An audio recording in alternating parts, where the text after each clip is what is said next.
इस ज्ञानी संत को देखिए।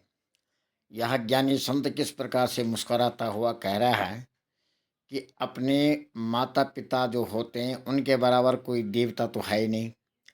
अब माता पिता की सेवा तो की नहीं, आ गए गंगा स्नान करने के लिए, आ गए कुंभ नहाने के लिए। तो सबसे बड़ी बात यह है कि माता पिता की सेवा हमारे लिए सर्वोपरि है। तो आगे देखो, इन संतों को करोड़ों में है, लाखों में है, सब स्नान करने के लिए।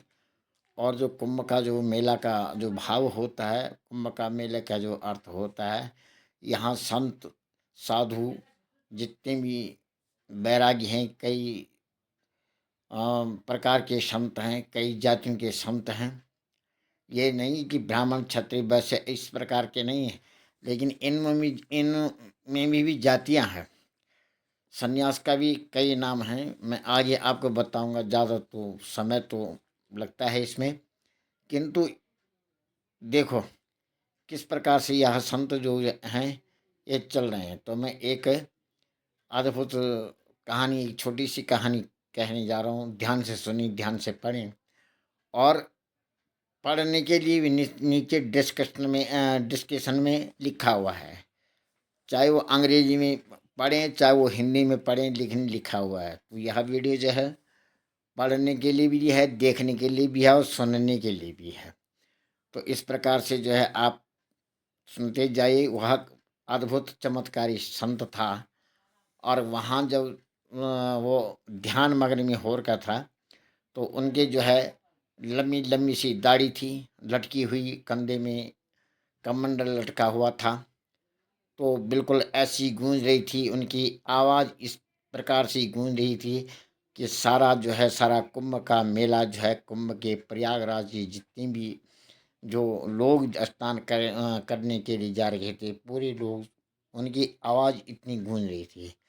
लेकिन एक किसान जब उस संत के पास गया, तो संत के लिए उसने कहा कि हे महाराज, आप तो यहाँ ध्यान लगा के बैठे हैं, मेरी खेती तो सूख गई है, तो कुछ मेरी मदद कीजिए। तो संत ने हंसते मुस्कुराते हुए दो मुट्ठी अन्न उसके हाथ पे दिया कि जा, इस अन्न को अपनी खेती में बोले, और अपनी खेती में आप बोएंगे तो फिर देखना।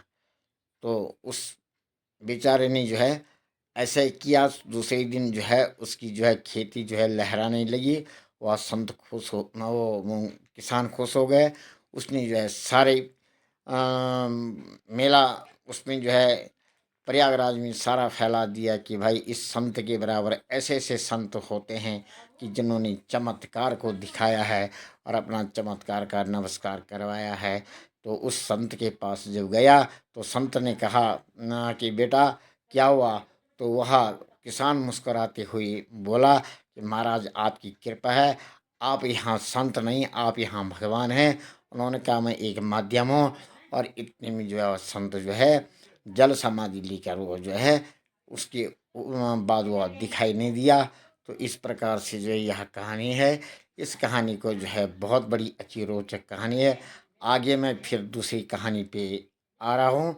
और जो कहानी है गीता से जुड़ी हुई है, और गीता उसको भी जो है मैं दे रहा हूँ। और इसमें जो है आपको अच्छी लगी है तो सब्सक्राइब अवश्य करें, कमेंट में जय श्री राम लिखें, और अपने रिश्तेदारों में, अपने में जो है सबको इस कहानी को शेयर करें। देखो कितना बड़ा चमत्कार है, कितना बड़ा नमस्कार है, कैसे कैसे